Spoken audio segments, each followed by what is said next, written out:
आइए अब रुक करते हैं, हमारे शो का जवाब देना पड़ेगा और आज सवाल यही है कि क्या सत्ता पक्ष को हराने के लिए विपक्षी एकजुट होंगे। कांग्रेस को आखिरकार ये एहसास अब हो गया है कि वो 2024 में अकेले मोदी सरकार को मात नहीं दे सकती और यही एक वजह है मोदी सरकार को हटाने के लिए विपक्षी एकता की अब जरूरत आ पड़ी है। विपक्षी एकता के लिए कांग्रेस सब कुछ भुलाकर अब एक साथ आने की कोशिश कर रही है, लेकिन सवाल यह है कि विपक्ष की तरफ से आखिर ये पहल कौन करेगा। इस रिपोर्ट के जरिए आपको बता दें।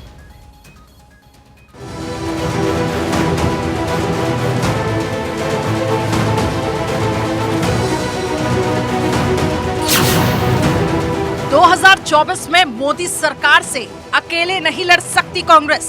Opposition unity. Because our leader Rahul Gandhi and Congress President Mallikarjuna Kharge ji rightly pointed out in several questions that विपक्षी एकता के लिए सब कुछ भूलने को तैयार कांग्रेस।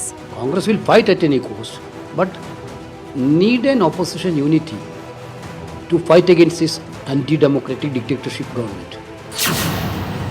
बीजेपी को हराने के लिए एकजुट होगा विपक्ष। और हम लोग को बुला करके बात कर लीजिए कि कहां और किनके साथ एक होकर के अगला चुनाव लड़ना है। विपक्षी एकता में देरी के लिए जिम्मेदार कौन? कि आज नरेंद्र मोदी की अगुवाई में भारत दुनिया की एक बड़ी ताकत बन गया है। 2024 की लड़ाई के लिए विपक्ष कितना एक?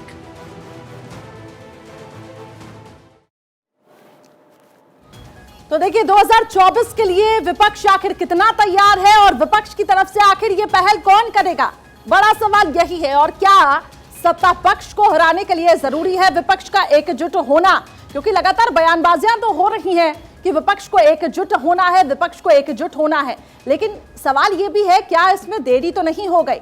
कई ऐसे सवाल हैं। हालांकि विपक्ष कह रहा है कि मोदी सरकार के आने से महंगाई बढ़ी है, बेरोजगारी बढ़ी है और इसके साथ साथ अब तो जातीय जनगणना पर भी विपक्ष की तरफ से जोर दिया जा रहा है।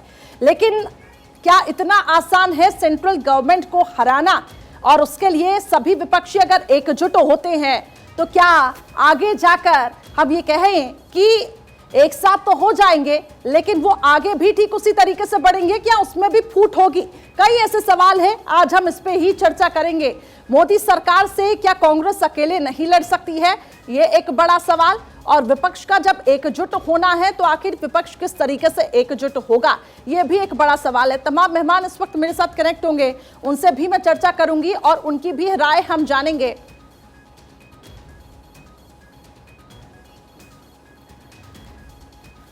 तो मोदी को हराना है तो विपक्ष को एकजुट होना है। हालांकि इससे पहले कई ऐसे बयान सामने आए, नीतीश कुमार का भी बयान सामने आया, एक तरीके से खुला ऑफर वो देते हुए नजर आए, लेकिन कोई पहल सामने से नहीं आई। आखिर नेतृत्व की तरफ से इतनी ढिलाई क्यों, बड़ा सवाल। दूसरा, डिप्टी सीएम तेजस्वी यादव भी कह रही हैं हम तो क्षेत्रीय दल है, लेकिन बहुत जरूरी हो जाता है कि अगर नेशनल पार्टी के साथ हम एकजुट होते हैं तो कहीं ना कहीं हम मोदी सरकार को हरा देंगे। यह भी एक बड़ा सवाल है। तो तमाम मेहमान इस वक्त मेरे साथ कनेक्ट हो चुके हैं, सीधे उनकी तरफ मैं रुख करूंगी। अजय वर्मा हमारे साथ अब से कुछ ही देर में कनेक्ट होंगे। मुकेश त्यागी जी बीजेपी प्रवक्ता मेरे साथ जुड़ चुके हैं।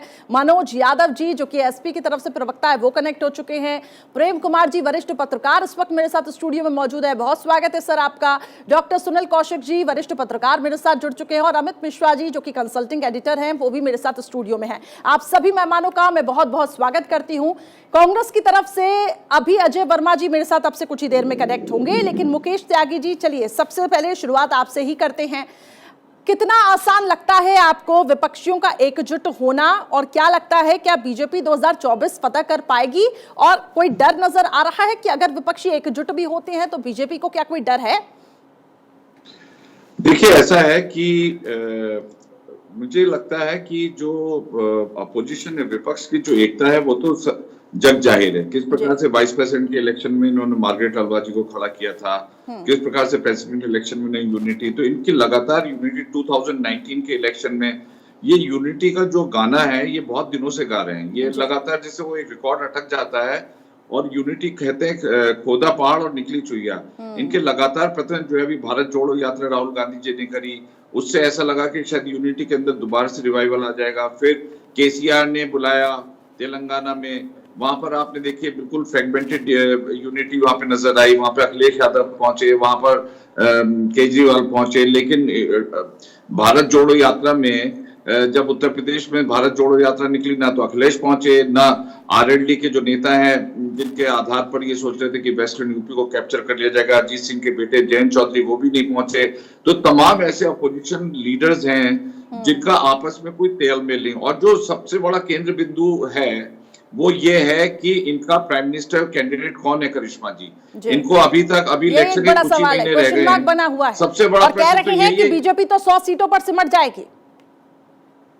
देखिए जो सर्वे हुआ है करिश्मा जी, उसमें 71% पॉपुलैरिटी प्रधानमंत्री मोदी की बढ़ गई। 11% पिछले 2019 के चुनाव में, इस बार 11% पॉपुलैरिटी प्रधानमंत्री की बढ़ रही है। तो प्रधानमंत्री का जो ग्राफ है वो लगातार इतनी तेजी से बढ़ता जा रहा है और अपोजिशन का ग्राफ जो है गिरता जा रहा है। अब इनमें नीतीश कुमार बनना चाहते हैं, केजरीवाल जी बनना चाहते हैं, या ममता बनर्जी बनना चाहते हैं, या केसीआर बनना चाहते हैं। तो ये तो महत्वाकांक्षी का एक मेला है। और सवाल तो ये भी है कि जब ये 7 होते हैं तो कितनी सीटों पर संतुष्ट हो जाते हैं, ये भी एक बहुत बड़ा सवाल है। लौटूंगी सर आपके पास, तो बाद में आएगा। अजय वर्मा जी आपके पास आना चाहूंगी।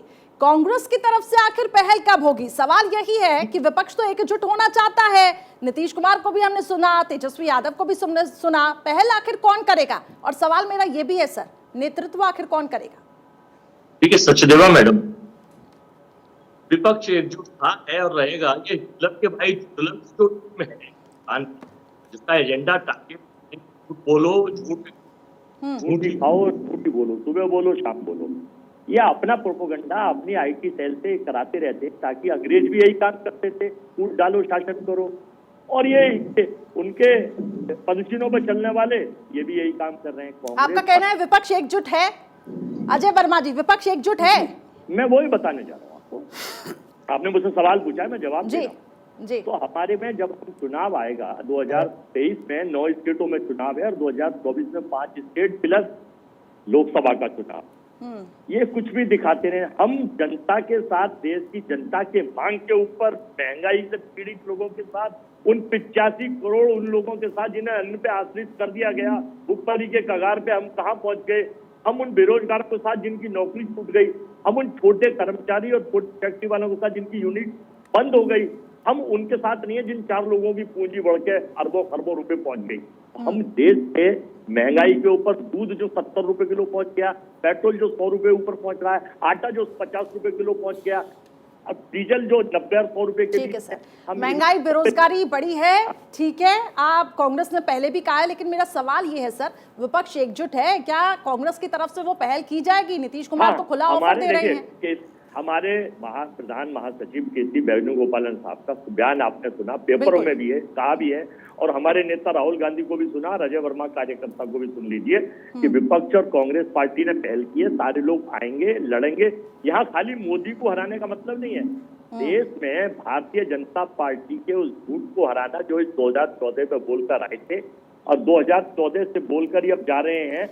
आपकी पार्टी के नेता है सलमान खुर्शीद, कहते हैं कि बिहार में तो एक समस्या है कि आई लव यू आखिर कौन कहेगा? पहल आखिर किसकी तरफ से होगी? या नहीं तो हम ये समझे कि ये तो इश्क है, आई लाइक यू, लेकिन हम आपके साथ आगे नहीं बढ़ सकते हैं, कुछ ऐसा तो नहीं है? कांग्रेस की तरफ से आखिर वो पहल क्यों नहीं हुई है अभी तक? कबीर दास का एक चौरा है, निंदक नियरे राखिए, निंदक नियरे राखिए। हम तानाशाह नहीं है, हमारे यहाँ पार्टी बड़ी है, संगठन में आदमी बड़ा नहीं है। बीजेपी के यहाँ आदमी बड़ा है, पार्टी छोटी है, वहाँ तानाशाह चलती है। हम लोग ये चाहते हैं कि हम चर्चा करें, परिचर्चा करें, लोगों की राय मिले। और ठीक है, लेकिन देखिएगा सर, चर्चा काफी लेट ना हो, क्योंकि समय अब नजदीक आ चुका है। मनोज यादव जी भी इस वक्त मेरे साथ एसपी प्रवक्ता कनेक्ट हो चुके हैं। मनोज यादव जी, विपक्षी क्या एकजुट है कांग्रेस के साथ आने के लिए? आप सामने आएंगे? एक तरफ तो बयानबाजियां काफी हो रही हैं कि विपक्ष एकजुट होगा तो ही मोदी सरकार को हम हराएंगे, समाजवादी पार्टी की तरफ से क्या कुछ प्रतिक्रिया? विपक्षी कितना एक होंगे, कितना ये एक बड़ा विश्लेषण है, क्योंकि मोदी ठीक है सर, कुछ दिक्कतें हो रही हैं, आपकी आवाज ठीक तरीके से नहीं मिल पा रही है। मैं लौटूंगी आपके पास। गौरव भाटिया इस वक्त प्रेस कॉन्फ्रेंस कर रहे हैं, पहले वो सुन लेते हैं। अजय वर्मा जी कांग्रेस की तरफ से लगातार मेरे साथ कनेक्ट है। ठीक है अजय जी, मैं लौटूंगी गौरव भाटिया के उन सवालों के साथ आपके पास, लेकिन कुछ खास मेहमान भी मेरे साथ स्टूडियो में है। सबसे पहले उनकी भी प्रतिक्रिया मैं ले लेती हूँ। मनोज यादव जी इस वक्त मेरे साथ कनेक्ट हैं, जो कि स्काइप के जरिए मेरे साथ कनेक्ट है। लेकिन प्रेम कुमार सीनियर जर्नलिस्ट हमारे साथ स्टूडियो में मौजूद है। इसके अलावा डॉक्टर सुनील कौशिक जी और अमित मिश्रा जी मेरे साथ कनेक्ट है। प्रेम कुमार जी, किस तरीके से आप देखते हैं विपक्षियों का एकजुट होना, बीजेपी को हराना? हालांकि जमीनी हकीकत यह है कि विपक्षी एकजुट तो नहीं दिखाई दे रहे हैं, और आखिर इतनी देरी क्यों? देखिए, आज विपक्ष की एकजुटता करिश्मा जी बीजेपी का पसंदीदा विषय है जी। विपक्ष से ज़्यादा पसंद बीजेपी इस विषय को कर रही है, क्योंकि विपक्ष एकजुट नहीं है ऐसा कहने से बीजेपी ये संदेश देने में कामयाब होती है कि हमारे रास्ते में तो कांटा ही नहीं है। लेकिन सच क्या है कि हिंदुस्तान में विपक्ष एकजुट कभी हुआ है किसी इतिहास में, किसी भी समय में? जो तीसरा मोर्चा हुआ करता था, थर्ड फ्रंट का मतलब ही होता था नॉन कांग्रेस नॉन बीजेपी का मतलब थर्ड फ्रंट। तो वो विपक्ष अगर देखे तो कांग्रेस के खिलाफ में वो थर्ड फ्रंट और बीजेपी कभी एकजुट नहीं होती थी। या वीपी सिंह की सरकार बनी तो लेफ्ट और राइट दोनों अलग से उसको समर्थन कर रहे थे। पूरा विपक्ष एकजुट हो जाए ऐसा कभी हुआ है, ना होगा, क्योंकि इस देश में रीजनल पार्टीज में भी दो धड़े हैं, एक प्रो कांग्रेस उनका रुख होता है, एक प्रो बीजेपी रुख होता है। तो इस तरीके से ये है। लेकिन सवाल ये है कि कांग्रेस जैसे यूपीए है या एनडीए है बीजेपी में, तो ये अपना कुनबा बढ़ा पाती कि नहीं? इसके अलावा यूपीए से नहीं जुड़ने वाली पार्टियां भी अलग रह करके कोई एक सामंजस्य बना करके चुनाव में आते हैं कि नहीं? यही विपक्षी एकता का मोटे तौर पर मतलब है। ऐसा कभी नहीं होगा कि सारे विपक्ष एक होकर के बीजेपी से लड़ रहे होंगे, ना कभी कांग्रेस के खिलाफ ऐसा हुआ है, ना आगे होगा। और सवाल ये भी है ना प्रेम जी कि फॉर्मूला आखिर आपने क्या सेट किया है? जमीनी हकीकत तो देख रहे हैं, भारत जोड़ो यात्रा में जब सभी विपक्षियों को न्योता दिया गया उसमें से कुछ ही दिखाई दिए चेहरे, बाकी तो कोई विपक्षी चेहरा दिखाई नहीं दिया। और सवाल ये है कि आखिर इसका नेतृत्व कौन करेगा? कितनी सीटों पर आप लोग सभी संतुष्ट होंगे? ये भी एक बड़ा सवाल। डॉक्टर सुनील कौशिक जी, इसी सवाल के साथ आपके पास। ये देखो करिश्मा जी, जो हमारे मित्र कह रहे थे, मैं इसलिए सहमत नहीं हूँ कि प्रयास विपक्ष के द्वारा बार बार होता है, और जब जब दिखता है कि कहीं से भी ऐसी आवाज़ उठ रही है ना मोदी जी को हराने की बात होती है।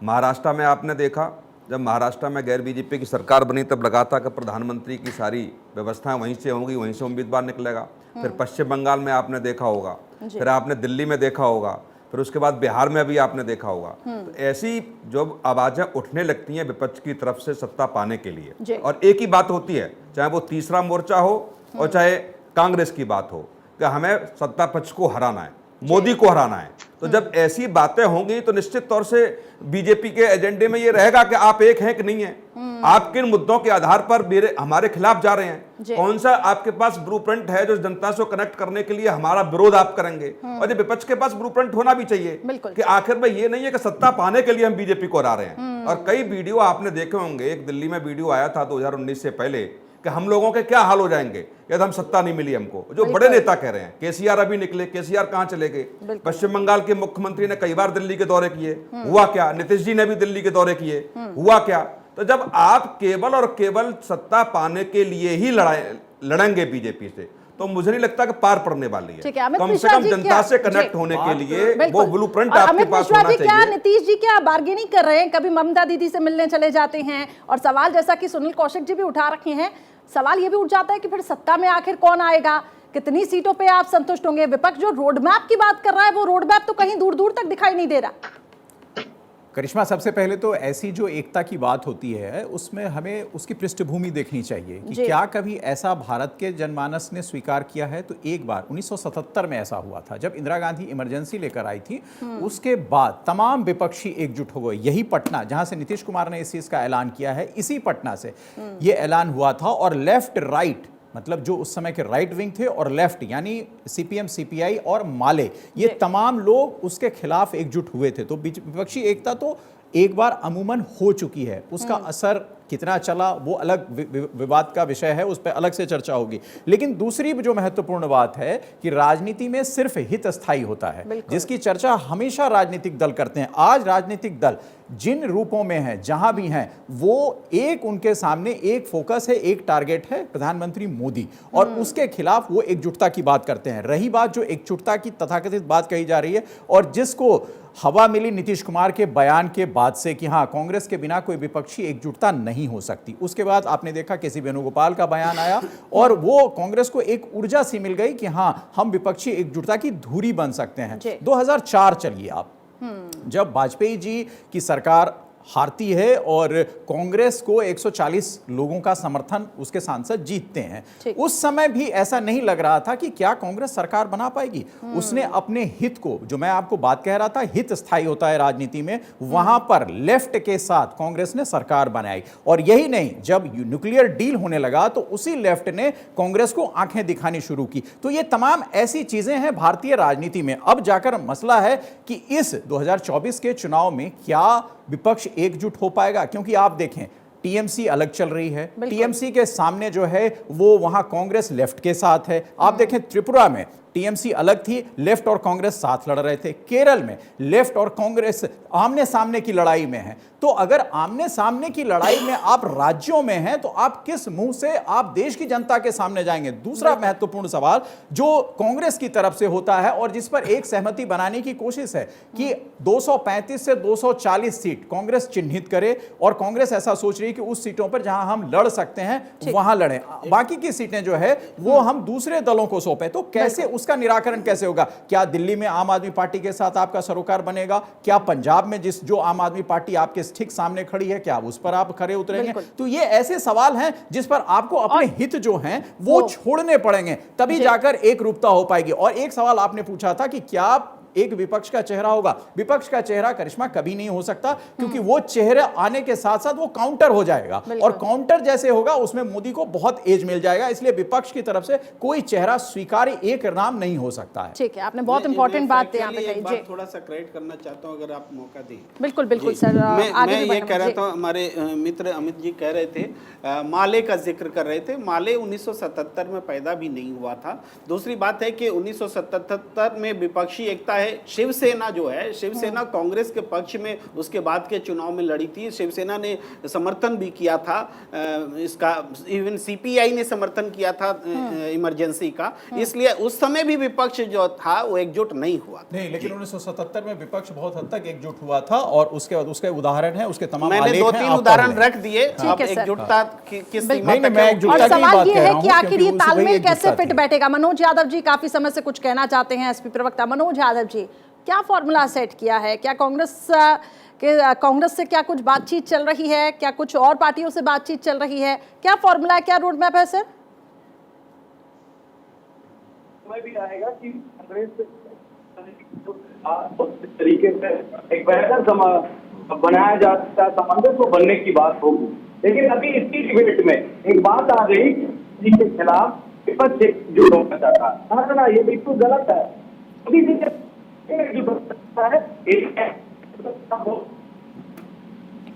ऑडियो को ठीक कराइए, मनोज यादव जी की ऑडियो को ठीक कराइए, ठीक तरीके से उनकी बात को नहीं सुना जा रहा है।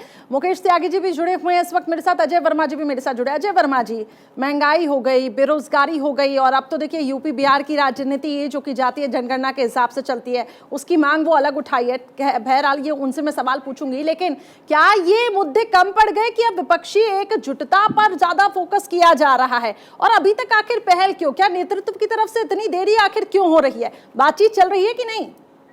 हमारा अधिवेशन है ऑल इंडिया कांग्रेस कमेटी का छत्तीसगढ़ रायपुर के मेला ग्राउंड नवा है 24, 25, 26 हम लोग देश को पहुंच जाए और वहां देश के बारे में, आने वाले कल के बारे में, अभी जो ये गोदरा नरसंहार के सहयोगी और के सहयोगी ऑडियो डिस्कनेक्ट हो गया, दोबारा लगा दो।